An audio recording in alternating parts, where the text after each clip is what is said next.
ಹೇಗೆ ಭಾರತೀಯರನ್ನು ಕಬಳಿಸಬಹುದು ಎನ್ನುವಂಥ ಎಲ್ಲ ಯೋಚನೆಗಳು ಆತನ ತಲೆಯಲ್ಲಿ ಇತ್ತು. ಮತ್ತು ಆತ ಹೇಗೆ ಕಬಳಿಸಿದ ಅಂತ ಹೇಳಿದರೆ, ಭಾರತೀಯ ಸಂಸ್ಕೃತಿಯನ್ನು ಅಧ್ಯಯನ ಮಾಡುತ್ತಾ ಆ ಸಂಸ್ಕೃತಿಯ ಒಂದು ಭಾಗ ತಾನೇ ಆಗುತ್ತಾ ಅದರೊಳಗಡೆ ತನ್ನ ಆಟವನ್ನು ಆಡುವುದಕ್ಕೆ ಆತ ಪ್ರಾರಂಭ ಮಾಡಿದವ. 3 ಪುಸ್ತಕ ನನ್ನ ಕೈ ಕೊಟ್ಟಿದ್ದಾರೆ. ಶೆರ್ಲಾಕ್ ಹೋಮ್ಸ್ನದ್ದು 2, ವಾರನ್ ಹೇಸ್ಟಿಂಗ್ಸನ ಹೋರಿ ಎನ್ನುವಂಥದ್ದು ಇನ್ನೊಂದು. ಈ 3 ಪುಸ್ತಕಗಳ ಬಗ್ಗೆ ನಾನು ಮಾತಾಡಬೇಕು. ಒಂದೊಂದು ಪುಸ್ತಕದ ಬಗ್ಗೆಯೂ ತುಂಬ ಮಾತಾಡ್ಬೋದು ಮೇಷ್ಟ್ರಾಗಿರೋದ್ರಿಂದ, ಆದರೆ ಹಾಗೆ ಮಾಡೋ ಹಾಗಿಲ್ಲ. ಯಾಕಂದರೆ ನನ್ನ ಕೆಲಸವನ್ನು ಈಗಾಗಲೇ ಲಕ್ಷ್ಮಣ್ ಸ್ವಲ್ಪ ಹಗುರ ಮಾಡಿಕೊಟ್ಟಿದ್ದಾರೆ. ಮತ್ತು ಉಳಿದ ಅಷ್ಟು ಭಾಗವನ್ನು ನಾನು ಆಡಬೇಕು. ನಾನು ಮೊದಲನೇದಾಗಿ ವಾರನ್ ಹೇಸ್ಟಿಂಗ್ಸನ ಹೋರಿ ತಗೊಳ್ತೇನೆ. ಲಕ್ಷ್ಮಣ್ ಹೇಳಿದ ಹಾಗೇನೆ ನಿಜವಾಗಿಯೂ ಕನ್ನಡ ಸಾಹಿತ್ಯದ ಒಳಗಡೆ ಇಂಥ ಒಂದು ಕೃತಿ ಬರಬೇಕಾಗಿತ್ತು ಅಂತ ನಾನು ಇದನ್ನು ಓದಿದ ತಕ್ಷಣ ಅಂದುಕೊಂಡೆ. ಅದನ್ನೇ ಅವರು ಕೂಡ ಹೇಳಿದ್ದಾರೆ. ಇದೊಂದು ವಿನೂತನವಾದ ವಿಶಿಷ್ಟವಾದ ಒಂದು ಕೃತಿ ಇದು. ಇದರಲ್ಲಿ ರಿಯಾಲಿಟಿ ಇದೆ, ಫ್ಯಾಂಟಸಿ ಇದೆ, ಎಲ್ಲವನ್ನ ಮಿಶ್ರ ಮಾಡಿಕೊಂಡು ಈ ಒಂದು ಕೃತಿಯನ್ನು ಒರಿಜಿನಲ್ ಹಿಂದಿಯಲ್ಲಿ ಈ ಕೃತಿಯನ್ನು ಉದಯ ಪ್ರಕಾಶ್ ಎನ್ನುವರು ಮಾಡಿದ್ದಾರೆ. ಅದನ್ನು ಯಾರಾದರೂ ಕನ್ನಡಕ್ಕೆ ತರಲೇಬೇಕಾಗಿತ್ತು. ಯಾಕಂದರೆ ಇಂಥ ಪುಸ್ತಕಗಳು ಕನ್ನಡಕ್ಕೆ ಬರಬೇಕು. ಆ ಕೆಲಸವನ್ನು ಪ್ರಕಾಶ್ ಗರುಡ ಅವರು ಬಹಳ ನಿಷ್ಠೆಯಿಂದ ಮಾಡಿದ್ದಾರೆ. ಅವರು ಪ್ರಕಾಶ್ ಗರುಡ ಅವರು ಅವರಿಗೂ ನನಗೂ ಭಾಳ ಕಾಲದ ಪರಿಚಯ. ರಂಗಭೂಮಿಯವರು ನಾನು ಕೂಡ ಅದೇ ಆಗಿರೋದ್ರಿಂದ ಪ್ರಕಾಶ್ ಗರುಡ ಅವರು ಇದರ ಬಗ್ಗೆ ಸಾಕಷ್ಟು ಅಧ್ಯಯನ ಮಾಡಿಕೊಂಡಿದ್ದಾರೆ. ಈ ಬರೇ ವಾರನ್ ಹೇಸ್ಟಿಂಗ್ಸನ ಹೋರಿಯೋ ಅನ್ನುವಂಥ ಒಂದು ಕೃತಿಯನ್ನು ನಾನು ಮಾಡಿಬಿಡ್ತೇನೆ ಕನ್ನಡಕ್ಕೆ ಅಂತ ಮಾಡಿದ್ದಲ್ಲ. ಅವರು ಅದರ ಮುನ್ನೆಲೆಗಳನ್ನು ಸಾಕಷ್ಟು ತಿಳ್ಕೊಂಡ್ಬಿಟ್ಟು ಅದರ ಬಗ್ಗೆ ಸಾಕಷ್ಟು ಸಂಶೋಧನೆಯನ್ನು ಕೂಡ ಮಾಡಿಕೊಂಡು ಈ ಕೃತಿಯಲ್ಲಿ ಅವರ ಭಾವನೆಗಳನ್ನು ಕೂಡ ಸ್ವಲ್ಪ ಸೇರಿಸಿಕೊಂಡಿದ್ದಾರೆ. ಇದು ಕೇವಲ ಅನುವಾದ ಅಲ್ಲ, ಒಂದು ರೀತಿಯ ಭಾವ ಅನುವಾದವೂ ಕೂಡ ಹೌದು. ಆ ಥರದಲ್ಲಿ ಈ ಕೃತಿಯನ್ನು ಇವರು ಮಾಡ್ಕೊಂಡು ಹೋಗಿದ್ದಾರೆ. ಮೊದಲು ಇವರು ಇದನ್ನೊಂದು ನಾಟಕವಾಗಿ ಮಾಡಿ ಪ್ರಯೋಗ ಮಾಡಿ ನೋಡಿದ್ದಾರೆ. ಆ ಪ್ರಯೋಗ ಮುಂದುವರಿತಾ ಇತ್ತು. ಬಹುಶಃ ಕೊರೋನಾ ಕಾಲದಲ್ಲಿ ಅದು ನಿಂತು ಹೋಯಿತು, ಅವರಿಗೆ ಮುಂದುವರಿಸಲಿಕ್ಕೆ ಸಾಧ್ಯ ಆಗಲಿಲ್ಲ. ಅದನ್ನು ಮತ್ತೆ ಈ ಕಾದಂಬರಿ ರೂಪದಲ್ಲಿ ಇವರು ಬರೆದಿದ್ದಾರೆ. ಇದು ದೊಡ್ಡ ಕಾದಂಬರಿ ಏನಲ್ಲ, ಬಹಳ ಚಿಕ್ಕ ಕಾದಂಬರಿ. ಆದರೆ ಈ ಚಿಕ್ಕ ಕಾದಂಬರಿ ಒಳಗಡೆ ಅಡಕವಾಗಿರತಕ್ಕಂಥ ಸಂಗತಿಗಳು ಇದು ನಿಜವೇ ಅಲ್ಲವೇ, ಇದು ಸತ್ಯವಾ ಸುಳ್ಳ ಅಂತ ನಮಗೆ ಸಂದೇಹ ಆದರೂ ಕೂಡ ವಾರನ್ ಹೇಸ್ಟಿಂಗ್ಸನ ವಿಚಾರಗಳನ್ನು ತಿಳ್ಕೊಂಡು ಹೋಗ್ತಾ ಇದ್ದ ಹಾಗೆಯೇ ಇದು ವಾಸ್ತವವೇ ಇರಬೇಕು ಎನ್ನುವುದ್ರ ಬಗ್ಗೆ ನಮಗೆ ಒಂದು ನಂಬಿಕೆ ಬಂದು ಬಿಡ್ತದೆ. ಆ ಥರದಲ್ಲಿದೆ ಇದರ ಈ ಕೃತಿ. ಈ ವಾರನ್ ಹೇಸ್ಟಿಂಗ್ಸ್ ನಮಗೆ ಗೊತ್ತಿರೋ ಹಾಗೇನೆ ಪಶ್ಚಿಮ ಬಂಗಾಳದಲ್ಲಿ ಆಗ ಆತ ಗವರ್ನರ್ ಜನರಲ್ ಆಗಿದ್ದವ. ಬೇರೆ ಬೇರೆ ಸ್ಥಾನಗಳಿಂದ, ಸಣ್ಣ ಪುಟ್ಟ ಸ್ಥಾನಗಳಿಂದ ಆತ ಮೇಲೆ ಬಂದು ಬುದ್ಧಿವಂತ, ಚುರುಕು ಬುದ್ಧಿಯವ, ಮತ್ತು ಹೇಗೆ ಭಾರತೀಯರನ್ನು ಕಬಳಿಸಬಹುದು ಎನ್ನುವಂಥ ಎಲ್ಲ ಯೋಚನೆಗಳು ಆತನ ತಲೆಯಲ್ಲಿ ಇತ್ತು. ಮತ್ತು ಆತ ಹೇಗೆ ಕಬಳಿಸಿದ ಅಂತ ಹೇಳಿದರೆ, ಭಾರತೀಯ ಸಂಸ್ಕೃತಿಯನ್ನು ಅಧ್ಯಯನ ಮಾಡುತ್ತಾ ಆ ಸಂಸ್ಕೃತಿಯ ಒಂದು ಭಾಗ ತಾನೇ ಆಗುತ್ತಾ ಅದರೊಳಗಡೆ ತನ್ನ ಆಟವನ್ನು ಆಡುವುದಕ್ಕೆ ಆತ ಪ್ರಾರಂಭ ಮಾಡಿದವ. ಮೊದಲಿಗೇನೆ ಆತ ಗವರ್ನರ್ ಜನರಲ್ ಆಗುವುದಕ್ಕೆ ಮೊದಲಿಗೇನೆ ಆತ 2 ಗೆಳೆಯರನ್ನ ಸಂಪಾದಿಸ್ತಾನೆ. ಒಂದು ಬುಂತು ಅಲ್ಲವಾ, ಏನು ಬುಂತು ಎನ್ನುವಂಥ ಒಬ್ಬ ಆದಿವಾಸಿ ವ್ಯಕ್ತಿ. ಆತ ಬರೇ ಆದಿವಾಸಿ ಅಲ್ಲ, ಆತ ಬಂಗಾಳದಲ್ಲಿ ಜಯದೇವನ ಗೀತಗೋವಿಂದ ಬರೆದ ಆತನ ಊರಿನಿಂದ ಬಂದವ. ಹಾಗಾಗಿ ಅವನಿಗೆ ಈ ಬೋಲ್ ಎನ್ನುವಂಥ ಒಂದು ಸಂಗೀತ ಪ್ರಕಾರ ಮತ್ತು ಆತನಿಗೆ ಸಂಸ್ಕೃತದ ಜ್ಞಾನ ಇತ್ಯಾದಿಗಳೆಲ್ಲ ಇತ್ತು. ಆತ ಸುಶ್ರಾವ್ಯವಾಗಿ ಹಾಡುತ್ತಾ ಇದ್ದ. ಆತನ ಹಾಡುಗಳ ಮೂಲಕ ಭಾರತೀಯ ಸಂಸ್ಕೃತಿಯನ್ನು ಕೂಡ ವಾರನ್ ಹೇಸ್ಟಿಂಗ್ಸ್ ತಿಳ್ಕೊಳ್ಳೋದಕ್ಕೆ ಸಾಧ್ಯ ಆಗಿತ್ತು. ಅಷ್ಟರ ಮಟ್ಟಿಗೆ ಆತನ ಗೆಳೆತನ ಎಲ್ಲ ವಿಚಾರಗಳನ್ನು, ಸಾಂಸ್ಕೃತಿಕವಾದಂಥ ಎಲ್ಲ ವಿಚಾರಗಳನ್ನು ಬುಂತು ತನಗೆ ಗೊತ್ತಿದ್ದಷ್ಟನ್ನು ವಾರನ್ ಹೇಸ್ಟಿಂಗ್ಸ್ನಿಗೆ ಹೇಳಿಕೊಡ್ತಾ ಇದ್ದ. ಮಾತ್ರ ಅಲ್ಲ, ಈ ವಾರನ್ ಹೇಸ್ಟಿಂಗ್ಸ್ ಒಬ್ಬ ಅಪರೂಪದ ವಿಚಿತ್ರವಾದ ವ್ಯಕ್ತಿತ್ವ ಆತನದ್ದು. ಆತ ಕೃಷ್ಣ ಅಂದರೆ ಆಯಿತು ಆತನಿಗೆ ಬಹಳ ಇಷ್ಟ. ರಾಧೆ ಮತ್ತು ಕೃಷ್ಣ ಅವ್ರ ತಕ್ಕ ಹಾಗೇನೆ ವಾರನ್ ಹೇಸ್ಟಿಂಗ್ಸನಿಗೆ ಒಬ್ಬಳು ರಾಧೆ ಸಿಗ್ತಾಳೆ. ನಿಜವಾಗಿ ಆ ರಾಧೆ ಕೇವಲ ಆದಿವಾಸಿ ಜನಾಂಗದಲ್ಲಿ ಎಲ್ಲ ಹುಟ್ಟಿದವಳಲ್ಲ. ಅವಳ ಮೂಲ ಒಬ್ಬ ಯೋಧ, ಸುಲ್ತಾನ್ನ ಪ್ರಾಮಾಣಿಕ ಯೋಧನಾಗಿದ್ದಂಥ ಮೋಹನ್ ಲಾಲ್ ಎನ್ನುವ ಆತನ ಮಗಳು. ತಂದೆ ತಾಯಿ ಎಲ್ಲರೂ ಗತಿಸಿ ಹೋದಾಗ ಒಬ್ಬಳು ಸಾಕು ತಾಯಿ ಆಕೆಯನ್ನು ರಕ್ಷಿಸುವಂಥದ್ದು ಬಡ ಕುಟುಂಬದಲ್ಲಿ. ಆದರೆ ಆಕೆಯಲ್ಲಿರತಕ್ಕಂಥ ಕ್ಷತ್ರಿಯತ್ವ ಇದೆಯಲ್ಲ, ಅದು ನೋಡಿದರೆ ಗೊತ್ತಾಗುವ ರೀತಿಯಲ್ಲಿ ಇದೆ. ಒಳ್ಳೆ ಅದ್ಭುತವಾದಂಥ ಚೌಕಿ ಎನ್ನುವಂಥ ಒಬ್ಬಳು ಹೆಂಗಸು, ಒಬ್ಬಳು ಹುಡುಗಿ, ಅವಳನ್ನು ವಾರ್ನ್ ಹೇಸ್ಟಿಂಗ್ಸ್ ಪ್ರೀತಿಸ್ತಾನೆ. ವಾರ್ನ್ ಹೇಸ್ಟಿಂಗ್ಸ್ ಆಕೆಯನ್ನು ಪ್ರೀತಿಸುವುದಕ್ಕೆ ಬಂತೂ ಕೂಡ ಕಾರಣನಾಗಿರ್ತಾನೆ. ಎಷ್ಟರ ಮಟ್ಟಿಗೆ ಪ್ರೀತಿ ಅವರೊಳಗೆ ತುಂಬಿಕೊಳ್ತದೆ ಅಂತ ಹೇಳಿದರೆ, ಕೃಷ್ಣನ ಹಾಗೆ ಈತ ಪೀತಾಂಬರಧಾರಿಯಾಗಿ ಕೃಷ್ಣನ ವೇಷ ಧರಿಸಿಕೊಂಡು, ಕೈಯಲ್ಲಿ ಕೊಳಲನ್ನು ಇಟ್ಟುಕೊಂಡು, ತಲೆಯಲ್ಲಿ ನವಿಲ್ಗರಿಯೆಲ್ಲ ಇಟ್ಟುಕೊಂಡು ತಾನೇ ಕೃಷ್ಣ ಎಂಬ ರೀತಿಯಲ್ಲಿ ವರ್ತಿಸುವ ಆ ಹೊತ್ತಿಗೆ ಈ ಚೌಕಿಯನ್ನು ರಾಧೆಯಾಗಿ ಸ್ವೀಕರಿಸಿಕೊಂಡು ಆಕೆ ಮತ್ತು ಈತ ಒಂದು ರಾಧಾಕೃಷ್ಣರ ಒಂದು ಸಮ್ಮಿಲನದ ಒಡನಾಟದ ಒಂದು ಬದುಕನ್ನು ಕಟ್ಟಿಕೊಡುವಂಥ ದೃಶ್ಯಗಳೆಲ್ಲ ಇದರ ಒಳಗಡೆ ಇವೆ. ಒಂದು ಒಳ್ಳೆ ಲವ್ ಸ್ಟೋರಿ ಥರ. ಆದರೆ ಒಂದು ಹಂತದಲ್ಲಿ ಯಾವಾಗ ವಾರನ್ ಹೇಸ್ಟಿಂಗ್ಸ್ ವಾಪಸ್ ಇಂಗ್ಲೆಂಡಿಗೆ ಹೋಗಿ ಅಲ್ಲಿಯ ಒಬ್ಬಳು ಬಿಳಿ ಹುಡುಗಿಯನ್ನು ಮದುವೆಯಾಗಿ ವಾಪಸ್ ಬರ್ತಾನೆಯೋ ಅಷ್ಟೊತ್ತಿಗೆ ಚೌಕಿ ಗರ್ಭಿಣಿಯಾದಂಥ ಚೌಕಿ ಇನ್ನೂ ತನಗೆ ಉಳಿಗಾಲ ಇಲ್ಲ, ತನಗೆ ಬದುಕಿಲ್ಲ ಎನ್ನುವುದನ್ನು ತಾನೇ ತೀರ್ಮಾನಿಸಿಕೊಂಡು ಕೈಯಲ್ಲಿ ಕತ್ತಿ ಹಿಡ್ಕೊಂಡು ಬರ್ತಾಳೆ. ಇದೊಂದು ಒಳ್ಳೆ ನಾಟಕೀಯವಾದಂಥ ಸನ್ನಿವೇಶ. ಕತ್ತಿಯನ್ನು ಹಿಡ್ಕೊಂಡು ಅವಳು ಹೇಳ್ತಾಳೆ, ನಾನು ಈ ಕತ್ತಿಯನ್ನು ಹಿಡ್ಕೊಂಡು ಬಂದಿರುವಂಥದ್ದು ನಿನ್ನನ್ನು ಕೊಲ್ಲಲಿಕ್ಕೆ.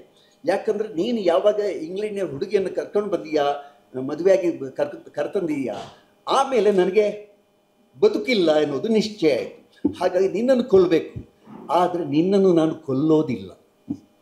ನಾನು ಕೊಲ್ಲುವುದು ನನ್ನನ್ನೇ, ನನ್ನೊಳಗೆ ಇರತಕ್ಕಂಥ ಶಿಶುವನ್ನು ಕೂಡ ಸೇರಿಕೊಂಡು ಹಾಗೆ ಎರಡು ಜೀವವನ್ನು ನಾನು ತೆಗಿತೇನೆ ಅಂತ ಹೇಳಿಕೊಂಡು ಆಕೆ ಆ ಚೂರಿಯನ್ನು ತನಗೆ ತಾನೇ ಚೊಚ್ಚಿಕೊಂಡು ಆಕೆ ಸತ್ತೋಗ್ತಾಳೆ.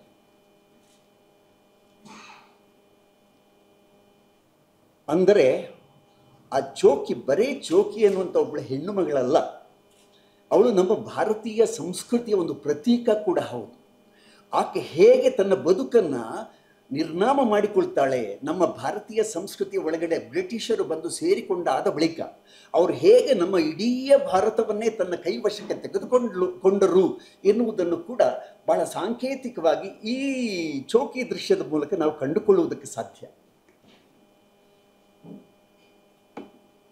ಈತನಿಗೆ ಒಮ್ಮೆ ಟಿಬೆಟ್ಟಿನಿಂದ ಒಬ್ಬ ಲಾಮ, ಅಲ್ಲಿಯ ಒಬ್ಬ ಸಂಚಾರಿ ವ್ಯಕ್ತಿತ್ವ ಕ್ಯಾರೆಕ್ಟರ್, ಒಬ್ಬ ಟರ್ನರ್ ಅಂತ, ಆತನಿಗೆ ಒಂದು ಹೋರಿಯನ್ನು ಕೊಡುವಂಥದ್ದು. ಆ ಟರ್ನರ್ ಟಿಬೆಟ್ನಲ್ಲಿದ್ದ. ಈ ಲಾಮ ಹೋರಿಯನ್ನು ಕೊಟ್ಟು ಹೇಳ್ತಾನೆ, ನೀನು ಇದನ್ನು ಚೆನ್ನಾಗಿ ಸಾಕುಕೊಂಡು ಹೋಗಿ ಅಂತ. ಆದರೆ ಈ ಟರ್ನರಿಗೆ ಅವ ಸಂಚಾರಿ ವ್ಯಕ್ತಿತ್ವ ಉಳ್ಳವನಾದ್ದರಿಂದ ಆತನಿಗೆ ಅದನ್ನು ಇಟ್ಕೊಂಡು ಸಾಕುವುದು ಬಹಳ ಕಷ್ಟದ ಕೆಲಸ. ಆದರೆ ಗೋವುಗಳ ಮೇಲೆ ಅಪಾರ ಪ್ರೀತಿ ಉಳ್ಳಂತಹ ವಾರನ್ ಹೇಸ್ಟಿಂಗ್ಸನ ಕೈಯಲ್ಲಿ ಈ ಗೋವನ್ನು ಕೊಟ್ಟುಬಿಟ್ಟು, ಈ ಹೋರಿಯನ್ನು ಕೊಟ್ಟು ನೀನು ಇದನ್ನು ಸಾಕು ಅಂತ ಕೊಟ್ಟು ಬಿಡುವಂಥದ್ದು. ಆತ ಅದನ್ನು ಸಾಕ್ತಾನೆ, ಭಾಳ ಚೆನ್ನಾಗಿಯೇ ಸಾಕ್ತಾನೆ. ಯಾಕಂದರೆ ತುಂಬ ಗೋವುಗಳನ್ನು, ಭಾರತೀಯ ಅನೇಕ ತಳಿಗಳನ್ನು ಆತ ಸಾಕ್ತಾನೆ. ಅವುಗಳ ಮೇಲೆ ವಿಶೇಷವಾದ ಒಲವು ಕೂಡ ಆತನಿಗೆ ಇತ್ತು, ನಿಜವಾದ ಒಲವೇ ಇತ್ತು. ಎಷ್ಟರ ಮಟ್ಟಿಗೆ ಒಲವಿತ್ತು ಅಂತ ಹೇಳಿದರೆ, ಆತ ಯುಕೆಗೆ ತನ್ನನ್ನು ತಾನು ಶಿಫ್ಟ್ ಮಾಡಿಕೊಂಡಂಥ ಸಮಯದಲ್ಲಿ ಗವರ್ನರ್ ಜನರಲ್ ಪದವಿಯಲ್ಲಿ ಅಲ್ಲಿ ಭ್ರಷ್ಟಾಚಾರದ, ಲಕ್ಷ್ಮಣ್ ಹೇಳಿದ್ರಲ್ಲ, ಭ್ರಷ್ಟಾಚಾರದ ವಿಚಾರದಲ್ಲಿ ಆತ ಸಿಕ್ಕಿಬಿದ್ದು ಕೊನೆಗೆ ಆತನ ಇಂಪೀಚ್ಮೆಂಟ್ ನಡೀತದೆ. ಅದೆಲ್ಲ ಆಗೋ ಹೊತ್ತಿಗೆ ಆತ ಇಂಗ್ಲೆಂಡ್ನಲ್ಲಿ ಇರ್ತಾನೆ. ತಾನು ಇಂಗ್ಲೆಂಡಿಗೆ ಹೋಗುವಾಗ ಭಾರತೀಯ ತಳಿಯ, ಒಳ್ಳೆಯ ತಳಿಯ 5 ಗೋವುಗಳನ್ನು ಮತ್ತು ಈ ಹೋರಿಯನ್ನು ಇಂಗ್ಲೆಂಡಿಗೆ ಕೊಂಡೋಗ್ತಾನೆ, ಅಲ್ಲಿ ಸಾಕ್ತಾನೆ. ಆದರೆ ಕ್ರಮೇಣವಾಗಿ ಆ ಗೋವುಗಳಿಗೆಲ್ಲ ಏನೋ ಒಂದು ರೀತಿಯ ಕ್ಷಯ ಬರುತ್ತೆ. ಅಂದರೆ ಆ ವಾತಾವರಣ ನೋಡಿ, ಗೋವುಗಳು ಮನುಷ್ಯರನ್ನ ಬಹಳ ಪ್ರೀತಿಸ್ತವೆ, ಮನುಷ್ಯರು ಗೋವುಗಳನ್ನು ಪ್ರೀತಿಸ್ತಾರೆ. ಗೋವುಗಳ ಮತ್ತು ಮನುಷ್ಯರ ನಡುವೆ ಒಂದು ಬಗೆಯ ಕೊಡುಕೊಳೆ ಇರ್ತದೆ. ಆ ಕೊಡುಕೊಳೆ ಯಾವಾಗ ಸಾಧ್ಯ ಆಗೋದಿಲ್ವೋ ಗೋವುಗಳಿಗೆ ಒಂದು ಚಿಂತೆ ಹತ್ತಿಕೊಳ್ತದೆ. ನಾವು ಗೊರೂರು ಬರೆದ ಪ್ರಬಂಧವನ್ನು ನಮ್ಮ ಎಮ್ಮೆಗೂ ನಿಮ್ಮ ಎಮ್ಮೆಗೂ ಮಾತು ತಿಳಿಯುವುದೇ ಅಲ್ವಾ, ಸರಿಯಾ? ಹಾಗೇನೋ ಆ ಥರದಲ್ಲಿ ಅಂದರೆ ಗೋವುಗಳು ನಮ್ಮನ್ನು ಅರ್ಥ ಮಾಡಿಕೊಳ್ತವೆ. ಆದರೆ ಅಲ್ಲಿ ಆ ಇಂಗ್ಲೆಂಡಿನ ಪರಿಸರದಲ್ಲಿ ಈ ಗೋವುಗಳನ್ನು ಅರ್ಥ ಮಾಡಿಕೊಳ್ಳುವವರು ಯಾರೂ ಇಲ್ಲದೆ ಹೋಗಿ ಒಂದೊಂದೇ ಆಗಿ ಗೋವುಗಳು ಸಾಯ್ತಾ 4 ಗೋವುಗಳು ಸತ್ತು ಮುಗಿದಾಗ ವಾರನ್ ಹೇಸ್ಟಿಂಗ್ಸನಿಗೂ ಸ್ವಲ್ಪ ಚಿಂತೆ ಆಗ್ತದೆ. ನಾನು ಇಷ್ಟು ಕತೆ ಹೇಳಿದ್ರೆ ಕಷ್ಟ ಆಗ್ತದೆ ಅಲ್ವಾ? ಮತ್ತೆ ಪ್ರಭಾ ಹೇಳ್ಬೋದು, ಇದು ಈ ಪುಸ್ತಕ ಕೊಳ್ಳಿಕ್ಕಿಲ್ಲ, ನೀವು ಕತೆ ಹೇಳಿ ಮುಗಿಸಿದ್ದೀರಿ ಇಲ್ಲ. ನಾನು ಕತೆ ಹೇಳುವಂಥದ್ದು ಕೇವಲ ಒಂದು ಸ್ಕೆಲೆಟನ್ ಮಾತ್ರ. ಅದರ ಒಳಗಡೆ ಬೇಕಾದಷ್ಟು ವಿಚಾರಗಳಿವೆ. ಆದರೆ ಈ ಒಂದು ಸಂಗತಿ ನಾನು ಹೇಳಬೇಕು. ಆಯ್ತಾ, ಕೊನೆಗೆ ಈ ಒಂದು ಗೋ ಉಳಿದಾಗ ಆ ಗೋವಿಗೂ ಮತ್ತು ಈ ಹೋರಿಗೂ ಸಂಬಂಧ ಕಲ್ಪಿಸ್ತಾನೆ ವಾರನ್ ಹೆಸ್ಟಿಂಗ್ಸ್. ಯಾಕಂದರೆ ತಳಿ ಮುಂದುವರಿಯಲಿ ಅಂತ. ಒಂದು ಕರು ಕೂಡ ಆಗ್ತದೆ. ಆದರೆ ಈ ಕರುವನ್ನು ಅವರಿಗೆ ಬಹಳ ಇಷ್ಟ. ಈ ಎಳೆಯ ಗೋವುಗಳು ತಿನ್ನೋದಕ್ಕೆ ಬಹಳ ಸ್ವಾದ ಅಂತ ಅಂದ್ಕೊಂಡು ಆ ಮನುಷ್ಯರಲ್ಲಿ ಅವರು ಅದಕ್ಕೆ ಸ್ವಲ್ಪವೇ ವಿಷ ಕೊಟ್ಟು ಕರುವನ್ನು ಮುಗಿಸ್ತಾರೆ. ಅದನ್ನು ಕೊನೆ ಕರು ಸತ್ತೋಗ್ತದೆ, ಇತ್ಯಾದಿಗಳಾಗ್ತವೆ. ಬಹಳ ದುಃಖ ಪಡ್ತದೆ. ಇವರು ಹೇಳಿದ ಮೊದಲನೇ ಸತ್ಯಾಗ್ರಹ, ಆ ಗೋವು ಸತ್ಯಾಗ್ರಹ ಮಾಡ್ತದೆ, ಅನ್ನ ನೀರು ಬಿಡ್ತದೆ, ಅದು ಸತ್ತು ಹೋಗ್ತದೆ. ಇಷ್ಟೆಲ್ಲ ಆಗ್ತಾ ಇರಬೇಕಾದ್ರೆ ಒಂದು ದಿವಸ, ಅಂದರೆ ಈ ಹೋರಿಗೂ ಕೂಡ ಯಾವುದೇ ರಕ್ಷೆ ಇಲ್ಲ ಅನ್ನೋದು ಗೊತ್ತಾಗ್ಬಿಡ್ತದಲ್ಲಿ. ಒಂದು ದಿವಸ ಏನಾಗುತ್ತೆ ಅಂತ ಹೇಳಿದ್ರೆ, ಆ ಹೋರಿ ಭಯಂಕರ ಸಿಟ್ಟುಗೊಳ್ಳುತ್ತದೆ. ವಾರನ್ ಹೇಸ್ಟಿಂಗ್ಸ್ ಒಂದು ಕಡೆಯಲ್ಲಿ ಈ ಕೋರ್ಟಿನ ಆತನ ಮೇಲೆ ಭ್ರಷ್ಟಾಚಾರದ ದೊಡ್ಡ ಆರೋಪ, ನಿಜವಾದ ಆರೋಪವೇ ಇತ್ತು. ಆ ಆರೋಪದಿಂದ ಆತ ತಾನೇ ವ್ಯವಸ್ಥೆ ಮಾಡ್ಕೊಳ್ತಾನೆ ಮುಕ್ತನಾಗುವುದಕ್ಕೆ. ನಮ್ಮ ಇವತ್ತಿನ ಕಾಲಘಟ್ಟದ ಕೋರ್ಟ್ಗಳು ಏನು ಮಾಡ್ತವೆಯೋ, ಕೋರ್ಟಿನಲ್ಲಿರ್ತಕ್ಕಂಥ ನ್ಯಾಯಾಧೀಶರ ಮನೆಯಲ್ಲಿ ಕಂತೆಗಳು ಸಿಕ್ಕುವಂಥದ್ದು ನಮಗೆ ಗೊತ್ತಿರುವುದರಿಂದ ಅಂಥದ್ದೇ ಒಂದು ಪರಿಸ್ಥಿತಿ ಅಲ್ಲೂ ಕೂಡ ನಿರ್ಮಾಣ ಆಗಿ ಕೊನೆಗೂ ವಾರನ್ ಹೇಸ್ಟಿಂಗ್ಸ್ ಗೆದ್ದು ಬಿಡ್ತಾನೆ, ತಾನು ನಿಷ್ಕಲ್ಮಶ ವ್ಯಕ್ತಿತ್ವವುಳ್ಳವ ಅಂತ. ಆದರೆ ಯಾವಾಗ ಆತ ಬರ್ತಾನೆಯೋ ಆಗ ಈ ಹೋರಿ, ಅಂದರೆ ಎಲ್ಲ ಗೋವುಗಳು ಸತ್ತೋಗಿವೆ, ತಾನು ಒಂಟಿಯಾಗಿದೆ. ಈ ಒಂಟಿ ಹೋರಿಗೆ ಬರುವಂಥ ಒಂದು ಆವೇಶ ಇದೆಯಲ್ಲ, ಇದು ಒಂದು ಚೂರು ನಾನು ಓದಿಬಿಟ್ಟು ಮುಗಿಸ್ತೇನೆ ಇದನ್ನು. ಯಾಕಂದರೆ ಇಲ್ಲಿ ನನಗೆ ಪ್ರಕಾಶ್ ಗರುಡರ ಬರವಣಿಗೆ ಶೈಲಿ ತುಂಬ ಇಷ್ಟ ಆಯಿತು. ಆ ಫ್ಲೋ ಇದೆಯಲ್ಲ, ಅಂದರೆ ನಾಟಕದವರಿಗೆ ಬರುವಂಥ ಫ್ಲೋ ಅದು ಅದರಲ್ಲಿ ಕ್ರಿಯೆಯನ್ನು ಒಳಗೆ ತುಂಬಿಸಿಕೊಂಡು ಆ ಫ್ಲೋವನ್ನು ಕೊಟ್ಟಿದ್ದಾರೆ ಅವರು. ಆ ಕಾರಣಕ್ಕಾಗಿ ತನ್ನ ಅಭಿನಂದನಾ ಸಮಾರಂಭವನ್ನು ಮುಗಿಸಿಕೊಂಡು ಪತ್ನಿಯ ಜೊತೆಗೆ, ಅಂದರೆ ಈ ಕೋರ್ಟಿನಲ್ಲಿ ಗೆದ್ದ ಬಳಿಕ ಪತ್ನಿಯ ಜೊತೆಗೆ ರಾಯಲ್ ಸಾರೋಟಿನಲ್ಲಿ ಕುಳಿತು ಬಂಗಲೆಯತ್ತ ಹೇಸ್ಟಿಂಗ್ಸ್ ಹೊರಟ. ಬಂಗಲೆ ಪ್ಯೂಯರ್ಲಿ ಹಾಲ್ನ ಮುಖ್ಯ ದ್ವಾರವನ್ನು ಪ್ರವೇಶಿಸುತ್ತಿದ್ದಂತೆ ಯಾವುದೋ ಘೋರ ಮೃತ್ಯುದೂತನಂತೆ ಬಂಗಲೆಯ ಸಮಸ್ತ ಗೋಡೆ ಕಾಂಪೌಂಡನ್ನು ಧ್ವಂಸ ಮಾಡುವಂತೆ ಭಯಾನಕ ಶಬ್ದದೊಂದಿಗೆ ಸಾವಿರಾರು ಸಿಡಿಲು ಒಮ್ಮೆಲೆ ಎರಗುವಂತೆ ಗುಡುಗಿನಿಂದ ಇಡೀ ಆಕಾಶವೇ ಕಳಚಿ ನೆಲಕ್ಕೆ ಅಪ್ಪಳಿಸಿದಂತೆ ಹೋರಿ ಹೂಂಕರಿಸುತ್ತಾ ಚಂಡಮಾರುತದಂತೆ ಹೇಸ್ಟಿಂಗ್ಸ್ ಕುಳಿತ ಸಾರೋಟಿನ ಮೇಲೆ ಎರಗಿತು. ತನ್ನ ಕೊಂಬಿನಿಂದ ಸಾರೋಟಿನಲ್ಲಿ ವಿರಾಜಮಾನನಾದ ಹೇಸ್ಟಿಂಗ್ಸ್ ಮತ್ತು ಆತನ ಪತ್ನಿ ಮತ್ತು ಸಾರೋಟಿನ ಚಾಲಕನನ್ನು ತನ್ನ ಬೀವು ಶಕ್ತಿಯಿಂದ ಹಾಕಿ ಚಿಮ್ಮಿ ಒಗೆಯಿತು. ಸಾರೋಟು ಮುರಿದು ತುಂಡು ತುಂಡಾಯಿತು. ಹೇಸ್ಟಿಂಗ್ಸನ ಸೊಂಟ, ತೊಡೆ, ಎಲುಬು ಮತ್ತು ಬಲಗಡೆ ಕೈಗೆ ಪೆಟ್ಟಾಯಿತು. ಸಾರೋಟು ಓಡಿಸುತ್ತಿದ್ದ ಚಾಲಕ ತೂರಿ ಬಿದ್ದ ರಭಸಕ್ಕೆ ಮೂರ್ಛಿತನಾದ. ಆತನ ಮೂಗಿನಿಂದ ರಕ್ತ ಒಸರುತ್ತಿತ್ತು. ಹೇಸ್ಟಿಂಗ್ಸನ ಪತ್ನಿಯ ತಲೆಗೆ ಜೋರಾದ ಪೆಟ್ಟಾಗಿತ್ತು. ಬಹುಶಃ ತುಂಬ ಆಳದ ಗಾಯ ಆಗಿರಬಹುದು, ಏಕೆಂದರೆ ಆಕೆಯ ಹೀಗೆ ಮುಂದುವರಿಯುತ್ತಾ ಕೊನೆಗೆ ನಿಜವಾಗಿಯೂ ಆ ಹೋರಿಗೆ ಹುಚ್ಚು ಹಿಡಿದಂತಾಗಿತ್ತು. ಅದರ ಆಂತರ್ಯದಲ್ಲಿ ಅಡಗಿದ ಕ್ರೋಧ, ದುಃಖ, ಹತಾಶೆ, ನಿರಾಶೆ ಎಲ್ಲವೂ ಏಕತ್ರವಾಗಿ ಜ್ವಾಲಾಮುಖಿಯಂತೆ ವಿನಾಶ ಮತ್ತು ವಿಧ್ವಂಸದ ಎಲ್ಲ ರೂಪದಲ್ಲಿ ವಿಸ್ಫೋಟಿಸಿತ್ತು. ಕೆರಳಿದ ಹೋರಿಯನ್ನು ನೋಡಿ ಗಾಯಗೊಂಡು ಬಿದ್ದ ಹೇಸ್ಟಿಂಗ್ಸನಿಗೆ ಮತಿಭ್ರಮೆಯಾದಂತಾಗಿ ಜೋರಾಗಿ ಕಿರಿಚಿದ, kill kill kill this insane Indian bull, fire fire. ತಕ್ಷಣ ಕಿವಿ ಗಡಚಿಕ್ಕುವಂತಹ ಗುಂಡಿನ ಸುರಿಮಳೆಯ ಶಬ್ದ ಇಡೀ ಬಂಗಲೆಯ ಆವರಣವನ್ನು ವ್ಯಾಪಿಸಿತು. ಸುರಿಯುವ ರಕ್ತದ ಮಡುವಿನಲ್ಲಿ ಹೋರಿ ದೊಪ್ಪೆಂದು ಬಿದ್ದು ಅಸುನೀಗಿತು. ನನಗೆ ಓದ್ತಾ ಇದ್ದ ಹಾಗೇನೆ ಇದರ ಒಳಗಡೆ ಅಡಕವಾಗಿರ್ತಕ್ಕಂಥ ಕ್ರಿಯಾತ್ಮಕ ಶಕ್ತಿಯನ್ನು ನಾನು ಇಮ್ಯಾಜಿನ್ ಮಾಡಿಕೊಂಡೆ. ರಂಗಭೂಮಿಯವರು ಸಾಮಾನ್ಯವಾಗಿ ಅದನ್ನೇ ಮಾಡಬೇಕಷ್ಟೆ.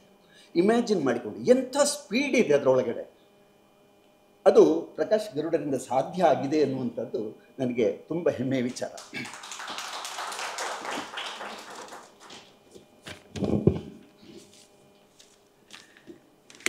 ಇದರ ಕೊನೆಯ ಭಾಗದಲ್ಲಿ ನನಗೆ ಒಳ್ಳೆ 2 ಕ್ಯಾರೆಕ್ಟರ್ಸ್, ಬುಂತು ಮತ್ತು ಅಬ್ದುಲ್ ಖಾದಿರ್ ಅಂತ.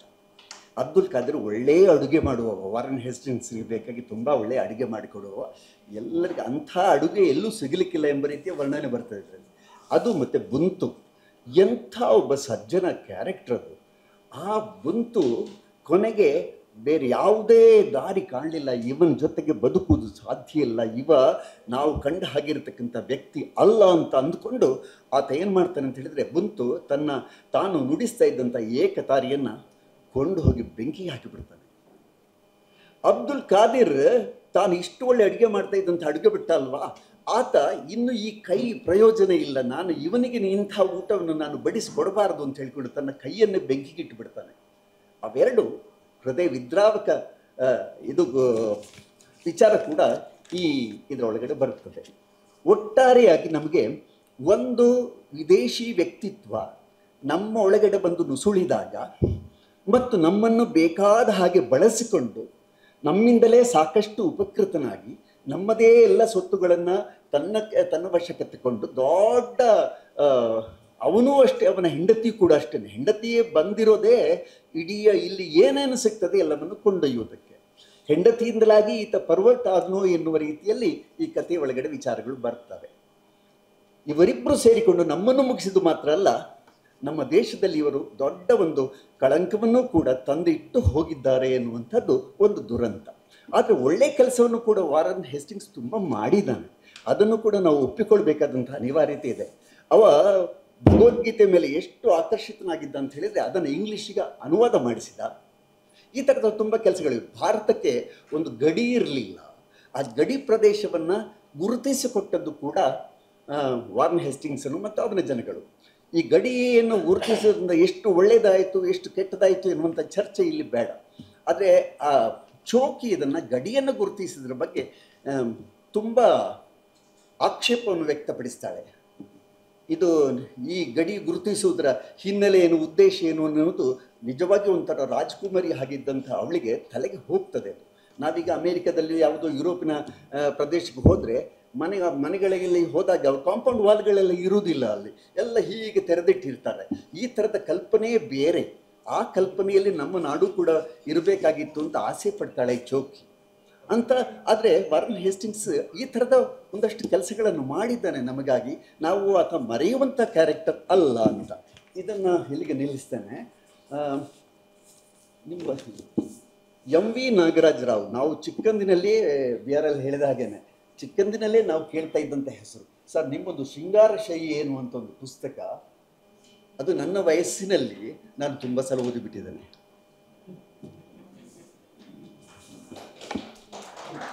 ಅಷ್ಟೇ.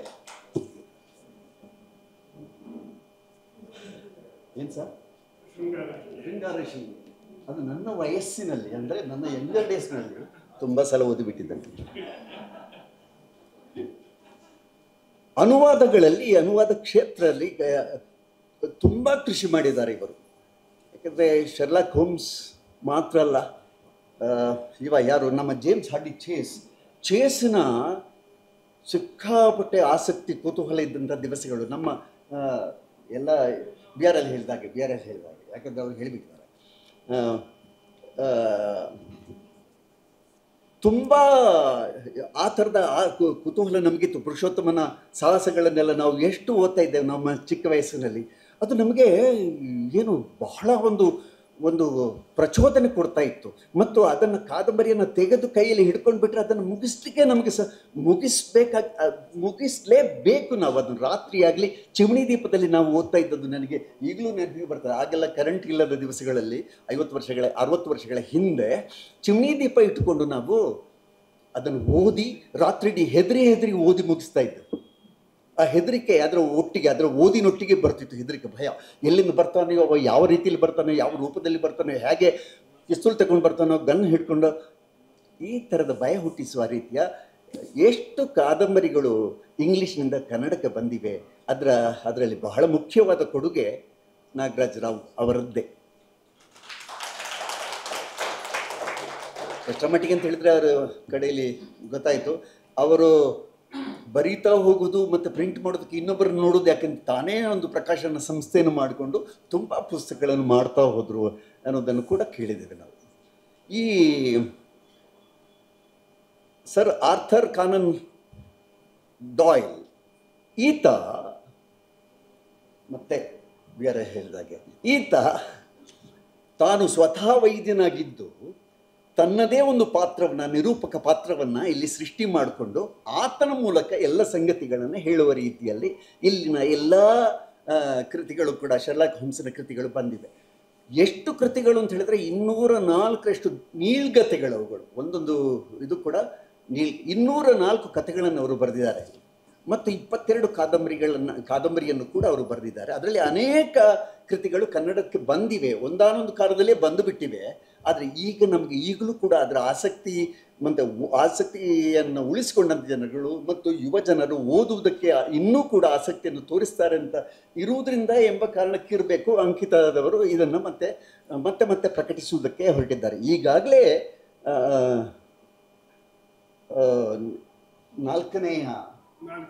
ನಾಲ್ಕನೇ ವಾಲ್ಯೂಮ್ಸ್ 2 ವಾಲ್ಯೂಮ್ಸ್ ಈಗಾಗಲೇ ಬಂದುಬಿಟ್ಟಿದೆ. 3-4 ವಾಲ್ಯೂಮ್ಸ್ ಇಲ್ಲಿವೆ. ಇದರಲ್ಲಿ ಎರಡು ಪುಸ್ತಕಗಳು.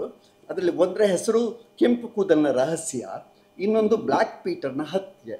ಒಂದರಲ್ಲಿ 6 ಕಥೆಗಳಿವೆ, ಇನ್ನೊಂದರಲ್ಲಿ 7 ಕಥೆಗಳಿವೆ.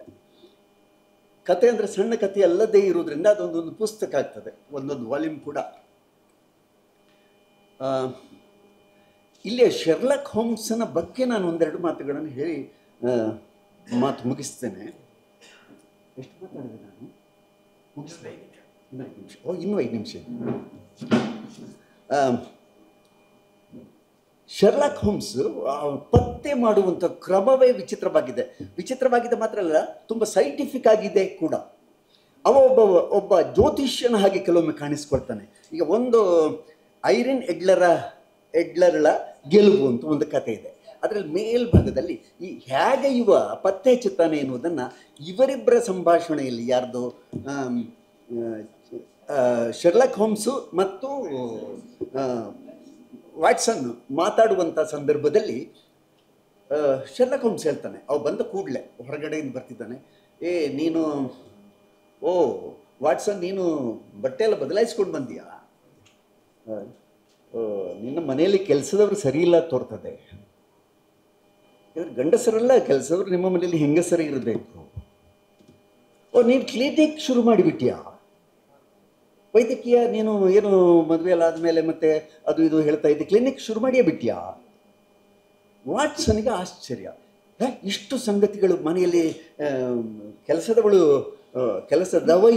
ಕೆಲಸದವಳಿಗಿರೋದು ಇದೆಲ್ಲ ಇವನಿಗೆ ಹೇಗೆ ಗೊತ್ತು? ಹೊಸ ಮನೆ ಮಾಡಿಕೊಂಡಿದ್ದಾನೆ ಇದೆಲ್ಲ ಹೇಗೆ ಗೊತ್ತು ಅಂತ ಹೀಗೆ ಆಲೋಚನೆ ಮಾಡಿದರೆ, ಆ ದಿವಸ ಮಳೆ ಬಂದಿದೆ, ಅದಕ್ಕಾಗಿ ಇವ ಮನೆಗೆ ಹೋಗಿದ್ದಾನೆ, ಬಟ್ಟೆ ಬದಲಾಯಿಸಿಕೊಂಡು ಇಲ್ಲಿಗೆ ಬಂದಿದ್ದಾನೆ. ಅಂದರೆ ಆಫೀಸಿಗೆ ಹೋಗುವ ಬಟ್ಟೆಯನ್ನು ನೋಡಿ, ಆಫೀಸಿಗೆ ಹೋಗಿ ಬಟ್ಟೆ ಎಲ್ಲ ಹಾಳಾಗಿರ್ತದೆ, ನಾವೀಗ ನೇರವಾಗಿ ಬಂದ ಕಾರಣ ಇಸ್ತ್ರಿ ಅಲುಗಾಡಿಲ್ಲ, ಸಾಯಂಕಾಲ ಆಗೋ ಇಸ್ತ್ರಿ ಹೊರಟೋಗಿರ್ತದಲ್ಲ, ಆ ಥರದಲ್ಲಿ. ಹಾಗಾಗಿ ನೀನು ಇಸ್ತ್ರಿ ಹಾಕಿದ ಬಟ್ಟೆ ಹಾಕ್ಕೊಂಡು ಬಂದಿದ್ದೀಯ ಅಂದರೆ ನೀನು ಮನೆಗೆ ಹೋಗಿ ಬಂದಿದ್ದಿ ಅಂತ ಅರ್ಥ. ಮತ್ತು ನಿಮ್ಮ ಮನೆಯಲ್ಲಿ ಕೆಲಸದವಳು ಇರುವುದು, ಕೆಲಸದಾತ ಇಲ್ಲ, ಮತ್ತು ಕೆಲಸದವಳಿಗೆ ಅಸಡ್ಡೆ, ಅವಳು ಏನು ಒಳ್ಳೆ ಕೆಲಸ ಮಾಡೋದಿಲ್ಲ. ಅದೇ ಗೊತ್ತಾಯಿತು ಅಂದರೆ ನೀನು ಹಾಕಿದ ಶೂ ಇದೆಯಲ್ಲ, ಆ ಶೂವಿನ ಹಿಂಭಾಗದಲ್ಲಿ ಕೆರೆದಿದೆ, ಮಣ್ಣು ತುಂಬಿದೆ. ಅಂದರೆ ಮಳೆ ಬರ್ತಾ ಇತ್ತಲ್ಲ, ಆ ಮಳೆಯಲ್ಲಿ ನಿನ್ನ ಶೂನಲ್ಲಿ ಹಿಂಭಾಗದಲ್ಲಿ ಒಂದಿಷ್ಟು ಕೆಸರು ತುಂಬಿಕೊಂಡಿದೆ, ಅದನ್ನು ನಿನ್ನ ಕೆಲಸದವಳು ಕೆರೆಸಿದಾಳೆ. ಅದು ಪಾಲಿಷ್ ಮಾಡೋ ಸಂಗತಿ. ಗಂಡಸರಾಗ್ತಿದ್ರು ಪಾಲಿಷ್ ಮಾಡ್ತಿದ್ರು, ಹೇಳು ಸ್ವಲ್ಪ ಉದಾಸೀನ ಎಷ್ಟರ ಮಟ್ಟಿಗೆ ಇದೆ ಇವಳಿಗೆ ಅಂತ ಹೇಳಿದರೆ ಅದನ್ನು ಹಾಗೆ ಕೆರೆಸಿಟ್ಟಿದ್ದಾಳೆ. ಹಾಗೆಲ್ಲ ಪಾಲಿಷ್ ಇದು ಶೂನದು ಇತ್ಯಾದಿಗಳು, ಅದು ಇಂಗ್ಲೀಷ್ ಪದ್ಧತಿ ಎಲ್ಲ ಇವರು ಮುಟ್ಟೋದಿಲ್ಲ. ಅದೆಲ್ಲ ಕೆಲಸವ್ರು ಮಾಡಿ ರೆಡಿ ಮಾಡಿ ಇಡಬೇಕು, ಆಮೇಲೆ ಇವರು ಬಂದು ಹಾಕ್ಕೊಂಡು ಹಾಕೋದು ಕೂಡ ಅವರೇ ಮಾಡಬೇಕು, ಆ ಥರದ ಪದ್ಧತಿ. ಸೊ ಇದೆಲ್ಲ ನೋಡಿದೆ. ಮತ್ತು ನೀನು ಕ್ಲಿನಿಕ್ ಶುರು ಮಾಡಿದ್ದೀಯಾ? ನನಗೆ ಹೇಳಲೇ ಇಲ್ಲ. ಅದೇ ಗೊತ್ತಾಯ್ತು ಇವನಿಗೆ ಕ್ಲಿನಿಕ್ ಶುರು ಮಾಡಿದ್ದು ಅಂತ ಹೇಳಿದರೆ, ಇವನ ಕೈಯಲ್ಲಿ ಸಿಲ್ವರ್ ನೈಟ್ರೇಟ್ನ ಅಂಶಗಳಿವೆಯಂತೆ, ಇದ್ದುವಂತೆ. ಅದು ಇವನಿಗೆ ಸ್ವಲ್ಪ ಸ್ಮೆಲ್ ಬಂದಿದೆ. ಮತ್ತು ಕೈ ನೋಡಿದಾಗ, ಈಗ ಕಂಟಿನ್ಯೂಸ್ ಸಿಗರೆಟ್ ಸೇದುವರ ಕೈಯಲ್ಲಿ ಈ ಭಾಗದಲ್ಲಿ ಹಳದಿ ಆಗಿರ್ತದೆ, ನಿಕೋಟಿನ್ ಸೇದಿ ಆ ಭಾಗದಲ್ಲಿ. ಅದು ನೋಡಿದ ತಕ್ಷಣ ತುಂಬ ಸಿಗರೆಟ್ ಸೇರ್ತಾನೆ ಅಂತ ಹೇಳೋದಕ್ಕೆ ಸಾಧ್ಯ. ಆ ಥರದಲ್ಲಿ ಈ ವೈದ್ಯನನ್ನು ಪತ್ತೆ ಹಚ್ಚಿರುವಂಥದ್ದು. ಈ ವೈದ್ಯ ಕ್ಲಿನಿಕ್ ಶುರು ಮಾಡಿದ್ದಾನೆ ಅನ್ನುವಂಥ ವಿಚಾರವನ್ನು ಪತ್ತೆ ಹಚ್ಚಿರುವಂಥದ್ದು. ಇದು ಸಣ್ಣ ಒಂದು ಉದಾಹರಣೆ ಅಷ್ಟೇ. ಈ ಥರದಲ್ಲಿ ಆತ ತುಂಬ ಸೈಂಟಿಫಿಕ್ಕಾಗಿ ಆಲೋಚನೆ ಮಾಡ್ತಾನೆ. ಅವನ ಕತೆ ಹಾಗೆ ಮುಂದುವರಿತದೆ. ಇವರು ಹೇಳಿದ್ರಲ್ಲ, ಅವನ ಈಗಲೂ ಕೂಡ ಅಲ್ಲಿ ಒಂದು ಮ್ಯೂಸಿಯಂ ಮಾಡಿದ್ದಾರೆ, ಶೆರ್ಲಾಕ್ ಹೋಮ್ಸ್ ಇದ್ದ ಮನೆ ಅಂತ. ನಿಜವಾಗಿ ಶೆರ್ಲಾಕ್ ಹೋಮ್ಸ್ಗೆ ಮನೆಯೇ ಇಲ್ಲ, ಆ ಕ್ಯಾರೆಕ್ಟರೇ ಇಲ್ಲ. ಆ ಕ್ಯಾರೆಕ್ಟರ್ನ ಸೃಷ್ಟಿ ಮಾಡಿರುವಂಥದ್ದು ಈತ, ಸರ್ ಆರ್ಥರ್. ಕೊನೆಗೆ ಎಲ್ಲಿ ಜನಗಳೆಲ್ಲ, ಜಗತ್ತಿನಾದ್ಯಂತ ಇರುವಂಥ ಜನಗಳೆಲ್ಲ ಇಂಗ್ಲೆಂಡಿಗೆ ಹೋಗಿ ಆ 2221B ಲಂಡನ್ನಲ್ಲಿ ಇರ್ತಕ್ಕಂಥ ಆ ಜಾಗಕ್ಕೆ ಹೋಗೋದಂತೆ. ಹೋದಾಗ ಅಲ್ಲಿ ಏನಿಲ್ಲ.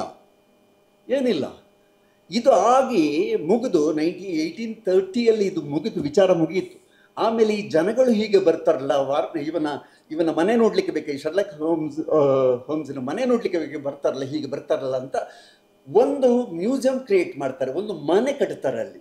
ಇದು ಶರ್ಲಾಕ್ ಹೋಮ್ಸ್ನ ಮನೆ ಅಂತ. ಇವತ್ತಿಗೂ ಕೂಡ ಇವ್ರು ನೋಡಿಕೊಂಡು ಬಂದದ್ದು ಅದು ಶರ್ಲಾಕ್ ಹೋಮ್ಸ್ನ ಕಾಲ್ಪನಿಕ ಕಥೆಯಲ್ಲಿ ನಿರ್ಮಾಣಗೊಂಡಂತಹ ಒಂದು ಅಲ್ಲಿಯ ಶರ್ಲಾಕ್ ಹೋಮ್ಸ್ನ ಮನೆಯ ಚಿತ್ರಣ ಏನಿದೆಯಲ್ಲ ಅದನ್ನೆಲ್ಲ ಇಲ್ಲಿ ಬಟ್ಟಿ ಇಳಿಸಿ ಈಗ ಒಂದು ಶರ್ಲಾಕ್ ಹೋಮ್ಸ್ನ ಮನೆಯನ್ನು ನಿರ್ಮಾಣ ಮಾಡಿದ್ದಾರೆ. ಈಗ ನಾವು ಹೋದರೆ ಅಲ್ಲಿ ನೋಡುವಂಥದ್ದು ಶರ್ಲಾಕ್ ಹೋಮ್ಸ್ನ ಮನೆಯ ಒಂದು ಕಾಲ್ಪನಿಕ ಮನೆಯ ಒಂದು ರಿಯಲ್ ಕಲ್ಪನೆ, ಅದು ಹಾಗೆ ಹೇಳಲಿಕ್ಕೂ ಬರೋದಿಲ್ಲ, ಅದು ಇಲ್ಲದ ಒಂದು ಸಂಗತಿಯನ್ನು ಉಂಟು ಮಾಡಿತ್ತು ಹಾಗೆ ಹೇಳು. ಆ ಥರದಲ್ಲಿ ಇರತಕ್ಕಂಥದ್ದು. ನನಗೆ ಒಂದು ಕಥೆಯನ್ನು ಸ್ವಲ್ಪ ವಿವರಿಸುವಂತ ಇತ್ತು, ಬಹುಶಃ ಬೇಡ, ನೀವು ಯಾಕಂದರೆ ನೀವು ಅದನ್ನು ಓದಬೇಕಾಗಿರೋದ್ರಿಂದ ಶರ್ಲಾಕ್ ಹೋಮ್ಸನ್ನು ನೀವು ಮನೆಯಲ್ಲಿ ಇಟ್ಟುಕೊಂಡು ಪತ್ತೇದಾರಿ ಕಾದಂಬರಿಗಳು ಹೇಗೆ ಸೃಷ್ಟಿಯಾಗ್ತವೆ, ಅದರ ಒಳಗಡೆ ಏನೇನು ಅಂಶಗಳು ಬರ್ತದೆ, ಎಷ್ಟು ಕುತೂಹಲ ಅದು ಉಳಿಸ್ಕೊಳ್ತದೆ, ಇತ್ಯಾದಿಗಳನ್ನೆಲ್ಲ ತಿಳ್ಕೊಳ್ಳೋದು ನೀವೇ ಓದಿ ತಿಳ್ಕೊಳ್ಳೋದು ಅಗತ್ಯ. ಆದರೆ ಒಂದು ಕತೆ ಇದೆ, ಶರ್ಲಾಕ್ ಹೋಮ್ಸನ ಕೊನೆಯ ಸಾಹಸ ಅಂತ ಒಂದು ಕತೆ ಇದೆ. ಇದರ ಬಗ್ಗೆ ಕೆಲವು ಮಾತುಗಳನ್ನು ನಾನು ಹೇಳಿ ಮಾತು ಮುಗಿಸ್ತೇನೆ. ಶರ್ಲಾಕ್ ಹೋಮ್ಸ್ ಈ ಸರ್ ಆರ್ಥರಿಗೆ ಶರ್ಲಾಕ್ ಹೋಮ್ಸ್ನ ಬಗ್ಗೆ ಬರೆದು ಸುಸ್ತಾಯಿತೋ ಏನೋ, ಇನ್ನೊಮ್ಮೆ ಆದರೆ ಇದಕ್ಕೆ ಒಂದು ಅಂತ್ಯ ಹಾಡಬೇಕು ಅಂತ ಆಲೋಚನೆ ಮಾಡಿಕೊಂಡು ಶರ್ಲಾಕ್ ಹೋಮ್ಸ್ ಸರ್ ಆರ್ಥರ್ ಸಾಯಿಸಿಬಿಡ್ಲಿಕ್ಕೆ ತೀರ್ಮಾನ ಮಾಡ್ತಾರೆ. ಒಬ್ಬ ಪ್ರೊಫೆಸರ್ ಮೋರಿಯಾರ್ಟಿ ಅಂತ ಒಬ್ಬ ಭಯಂಕರ ವ್ಯಕ್ತಿತ್ವ, ಕ್ಯಾರೆಕ್ಟರ್, ಅದು ವಿಲನ್. ನಿಜವಾಗಿ ಅವ ಪ್ರೊಫೆಸರ್, ಕಾಲೇಜಿನಲ್ಲಿ ಲೆಕ್ಕಪಾಠ ಮಾಡ್ತಾ ಇದ್ದವ, ಅಷ್ಟು ಒಳ್ಳೆಯವನಾಗಿದ್ದಂಥ ಈತ ಈ ಕಟುಕನಾಗಿ ಬಿಡ್ತಾನೆ. ಮತ್ತು ಈತನಿಗೆ ಆ ಕಾಲದಲ್ಲಿ ನೋಡಿ, ಈತನಿಗೆ ಲಂಡನ್ನಾದ್ಯಂತ, ಇಂಗ್ಲೆಂಡ್ನಾದ್ಯಂತ ಮತ್ತು ಜಗತ್ತಿನ ಹೊರಭಾಗದಲ್ಲಿ ಕೂಡ ಈತನಿಗೆ ಬೇಕಾದಷ್ಟು ಅನುಯಾಯಿಗಳು, ಎಲ್ಲ ರೌಡಿಸಮ್ ಮಾಡುವವರು. ಶರ್ಲಾಕ್ ಹೋಮ್ಸ್ ಏನು ತೀರ್ಮಾನಕ್ಕೆ ಬರ್ತಾನೆ ಅಂತ ಹೇಳಿದರೆ, ಯಾವತ್ತು ಲಂಡನ್ನಲ್ಲಿ ನಾವು ಯಾವುದೇ ಭಯಭೀತಿ ಇಲ್ಲದೆ ಇರತಕ್ಕಂಥ ಒಂದು ವಾತಾವರಣ ನಿರ್ಮಾಣ ಮಾಡ್ತೇವೆಯೋ ಅವತ್ತಿಗೆ ಲಂಡನ್ ನೆಮ್ಮದಿಯಲ್ಲಿ ಇರ್ತದೆ. ಈ ಮೋರಿಯಾರ್ಟಿ ಯಾವಾಗ ಸಾಯುವುದಿಲ್ವೋ ಅಥವಾ ಆತನಿಗೊಂದು ಅಂತ್ಯವನ್ನು ನಾವು ತೋರಿಸೋದಿಲ್ವೋ ಅಲ್ಲಿ ತನಕ ಲಂಡನ್ ಜನಗಳಿಗೆ ನೆಮ್ಮದಿ ಇಲ್ಲ, ನನಗೂ ನೆಮ್ಮದಿ ಇಲ್ಲ ಅಂತ ಶರ್ಲಾಕ್ ಹೋಮ್ಸ್ ತೀರ್ಮಾನ ಮಾಡಿಕೊಂಡು ಅವನಿಗೆ ಒಂದು ಅಂತ್ಯ ತೋರಿಸುವುದಕ್ಕೆ ಬೇಕಾದಂಥ ವ್ಯವಸ್ಥೆಗಳನ್ನು ಮಾಡ್ತಾನೆ. ಆತ ಪ್ಲಾನಿಂಗ್ ಮಾಡ್ತಾನೆ. ಅದು ಗೊತ್ತಾಗಿ ಇವನ ಮನೆಗೆ ಬಂದು ಇವನ ಥ್ರೆಟ್ ಕೊಡ್ತಾನೆ ಮೋರಿಯಾರ್ಟಿ. ಅದೆಲ್ಲ ಆಯಿತು. ಅದಾಗಿ ಕೊನೆಗೂ ಬಿಡುವುದಿಲ್ಲ, ಯಾರೇ ಅಂತ ಥ್ರೆಟ್ ಕೊಟ್ಟರು ಕೂಡ ಅಂತ ಥ್ರೆಟ್ಟಿಗೆಲ್ಲ ಸೋಲುವಂಥ ವ್ಯಕ್ತಿತ್ವ ಈತನದಲ್ಲ. ಕೊನೆಗೆ ಇವ ತಪ್ಪಿಸ್ಕೊಡ್ತಾನೆ ಶರ್ಲಾಕ್ ಹೋಮ್ಸ್, ಬಿಡೋದಿಲ್ಲ. ದೊಡ್ಡ ಬಂಡೆಗಳನ್ನು ಹೋಗೋದಾರೆ ದೊಡ್ಡ ಬಂಡೆ ಎಲ್ಲ ಉರುಳಿಸ್ಬಿಡ್ತಾನೆ, ದೊಡ್ಡ ಆಕ್ಸಿಡೆಂಟ್ಸ್ ಮಾಡಿಸ್ತಾನೆ, ಕೊಲೆಗಾರರನ್ನು ಕಳಿಸ್ತಾನೆ, ಏನೆಲ್ಲ ಮಾಡಿ ಇವನನ್ನು ಕೊಲ್ಲಿಕ್ಕೆ ಪ್ರಯತ್ನ ಪಡ್ತಾನೆ. ಕೊನೆಗೂ ಸ್ವಿಟ್ಜರ್ಲೆಂಡಿನ ಒಂದು ದೊಡ್ಡ ಪ್ರಪಾತದ ಹತ್ತಿರದಲ್ಲಿ ಇವರಿಬ್ಬರು ಭೇಟಿಯಾಗ್ತಾರೆ. ವಾಟ್ಸನನ್ನು ಬಹಳ ಸೂತ್ರದಲ್ಲಿ ಆತನ ಜೊತೆಗಿದ್ದಂಥ ವಾಟ್ಸನನ್ನು ಸಪರೇಟ್ ಮಾಡ್ತಾನೆ. ಕಳಿಸಿ ಇವ ಒಂಟಿಯಾಗಿ ಸಿಕ್ಕಿದಾಗ ಆಮೇಲೆ ಇದರ ಶೋಧ ಮಾಡಿದವರು ಹೇಳ್ತಾರೆ, ಮೋರಿಯಾರ್ಟಿ ಮತ್ತು ಶರ್ಲಾಕ್ ಹೋಮ್ಸ್ ಪರಸ್ಪರ ಯುದ್ಧ ಮಾಡುವಂಥ ಸನ್ನಿವೇಶ, ಮುಷ್ಟಿ ಯುದ್ಧ ಮಾಡುವ ಸನ್ನಿವೇಶ, ಒಬ್ಬನ ತೋಳನ್ನು ಇನ್ನೊಬ್ಬ ಹಿಡ್ಕೊಂಡು ಬಂಧಿಸಿಕೊಂಡು ಪ್ರಪಾತಕ್ಕೆ ಇಬ್ಬರೂ ಬಿಟ್ಟು ಸತ್ತು ಹೋಗ್ತಾರೆ ಎನ್ನುವಂಥಲ್ಲಿಗೆ ಆ ಕಥೆ ನಿಲ್ತದೆ. ಇದು ಸತ್ತು ಹೋದ ಮೇಲೆ ಸರ್ ಆರ್ಥರ್ಗೆ ಪ್ರಾರಬ್ಧ ಶುರುವಾಯಿತು. ನೀವು ಹೇಗೆ ಅವನನ್ನು ಕೊಂದ್ರಿ ಹೇಗೆ? ಅವನನ್ನು ನಮಗೆ ವಾಪಸ್ ಕೊಡಬೇಕು, ಬದುಕಿಸ್ಕೊಡ್ಬೇಕು, ನಮಗೆ ಅವ ಬೇಕು, ಶರ್ಲಾಕ್ ಹೋಮ್ಸ್ ನಮಗೆ ಬೇಕು, ನೀವು ಬದುಕಿಸ್ಕೊಡಿದ್ರೆ ನಿಮ್ಮನ್ನು ಬಿಡೋದಿಲ್ಲ ಎಂಬಲ್ಲಿ ಇವರಿಗೆ ಚಾಲೆಂಜ್ ಬಂದ ಮೇಲೆ ಮತ್ತೆ ಇವನನ್ನು ಬದುಕಿಸುವಂಥ ಒಂದು ಸ್ಥಿತಿ. ಆಮೇಲೆ the adventure of the empty house ಅಂತ ಒಂದು ಬರೆದು ಈ ಪ್ರಪಾತಕ್ಕೆ ಬಿದ್ದ ಇವನನ್ನು ಎಲ್ಲಿಂದಲೋ ಹೇಗೋ ಮಾಡಿ ದಡಕ್ಕೆ ತಲುಪಿ ಅವನನ್ನು ಮತ್ತೆ ಬಚಾವ್ ಮಾಡಿ ಅವನನ್ನು ಮತ್ತೆ ಪತ್ತೇದಾರಿಕೆಯಲ್ಲಿ ಇಳಿಸುವ ಹಾಗೆ ಮಾಡದೆ ಬಿಡಲಿಲ್ಲ ಜನಗಳು. ಅಂಥ ಆಡಿಯನ್ಸ್ ಇದ್ರು ಅವನಿಗೆ, ಅಂಥ ಕೇಳುಗರಿದ್ರು ಅವನಿಗೆ. ಹಾಗಾಗಿ ಈತ ಶರ್ಲಾಕ್ ಹೋಮ್ಸ್ ಜನಗಳ ಮನಸ್ಸನ್ನು ಎಷ್ಟು ಕದ್ದು ಬಿಟ್ಟಿದ್ದ ಅಂತ ಹೇಳಿದರೆ, ಅಷ್ಟು ಆ ಕಾಲದಲ್ಲಿ ಜನಗಳಿಗೆ ಈ ಶರ್ಲಾಕ್ ಹೋಮ್ಸ್ ಬಿಟ್ಟರೆ ಬೇರೆ ಗತಿ ಇಲ್ಲ, ಅನ್ಯಥಾ ಶರಣಂ ನಾಸ್ತಿ ಎಂಬ ಸ್ಥಿತಿಯಲ್ಲಿ ಜನಗಳು ಇದ್ದರು ಎಂಬಷ್ಟರ ಮಟ್ಟಿಗೆ. ಅಂದರೆ ಕೆಲವೆಲ್ಲ ಪತ್ರಿಕೆಗಳು ಬರುವಾಗ ನಾವು ಪತ್ರಿಕೆ ಬರಲಿಕ್ಕೆ ನಾವು ಕಾಯ್ತಿರ್ತೇವಲ್ಲ, ಇವತ್ತೇನು ಬರೆದಿದ್ದಾನೆ ಲಂಕೀಶ, ಇವತ್ತೇನು ಬರೆದಿದ್ದಾನೆ ಕಾಯ್ತೀವಲ್ಲ, ಅದೇ ಥರದಲ್ಲಿ ಶರ್ಲಾಕ್ ಹೋಮ್ಸನ್ನು ಕಾಯ್ತಾ ಇದ್ದರು. ಅಂತಹ ಕೃತಿಗಳನ್ನು ಮತ್ತೆ ಮತ್ತೆ 4 ವಾಲ್ಯೂಮ್ವರೆಗೆ ಎಂ ವಿ ನಾಗರಾಜರಾವ್ ಅವರು ಅನುವಾದ ಮಾಡಿದ್ದಾರೆ. ಇನ್ನೂ ಬೇಕಾದಷ್ಟು ಅನುವಾದ ಮಾಡುವುದಕ್ಕಿದೆ. ಪಬ್ಲಿಷರು ಏನು ಹೇಳ್ತಾರೆ ಅಂತ ಗೊತ್ತಿರೋದಿಲ್ಲ, ಯಾಕೆಂದರೆ ಪತ್ತೇದಾರಿ ಬಿ ಆರ್ ಎಲ್ ಹೇಳಿದಾಗೆ ಪತ್ತೇದಾರಿಯ ಆಕರ್ಷಣೆ ಸ್ವಲ್ಪ ಕಡಿಮೆಯಾಗಿದೆ ಈಗ. ಆದರೆ ಹೇಳಲಿಕ್ಕೆ ಬರೋದಿಲ್ಲ. ಈಗ ಇವರು ನಾಗರಾಜರವರು ಈ 2 ಹೊಸ ಪುಸ್ತಕಗಳನ್ನು ತಂದಿರೋದ್ರಿಂದ ಇದನ್ನು ಓದಿ ಮತ್ತೆ ಉತ್ತೇಜನಗೊಂಡು ನಾಡಿನ ಜನಗಳು ಮತ್ತೆ ನಮಗೆ ಪತ್ತೇದಾರಿ ಬೇಕು ಅಂತ ಹಠ ಹಿಡಿದ್ರೆ ಅವರು ಬರೀಬೇಕು, ಇವರು ಪಬ್ಲಿಷ್ ಮಾಡಬೇಕು. ಅದು ಹಾಗೆ ಆಗ್ತಾ ಇರಲಿ. ಕನ್ನಡ ಸಾಹಿತ್ಯದಲ್ಲಿ ಈ ಥರದ ಚಟುವಟಿಕೆ ಸಾಕಷ್ಟು ಆಗಲಿ. ಕನ್ನಡದಿಂದ ಹೊರಕ್ಕೆ ತುಂಬ ಕೃತಿಗಳು ಹೋಗದೇ ಹೋದರೂ ಹೊರಗಡೆಯಿಂದ ಕನ್ನಡಕ್ಕೆ ತುಂಬ ಕೃತಿಗಳು ಬರ್ತಾ ಇವೆ. ಬರುವುದರಲ್ಲಿ ನಮಗೂ ಏನಾದರೂ ಸ್ವಲ್ಪ ಸ್ವಲ್ಪ ಸಿಗ್ತಾ ಇರ್ತದೆ. ಹಾಗೆ ಸಿಗ್ತಾ ಇರಲಿ. ಅವಕಾಶಕ್ಕೆ ಪ್ರಕಾಶ್ ಪ್ರಭಾರ ಅವರಿಗೆ ಪ್ರಾದ್ವಯರಿಗೆ ವಂದಿಸಿ, ನಿಮಗೆಲ್ಲ ವಂದಿಸಿ ಮಾತು ಮುಗಿಸ್ತೇನೆ. ನಮಸ್ಕಾರ.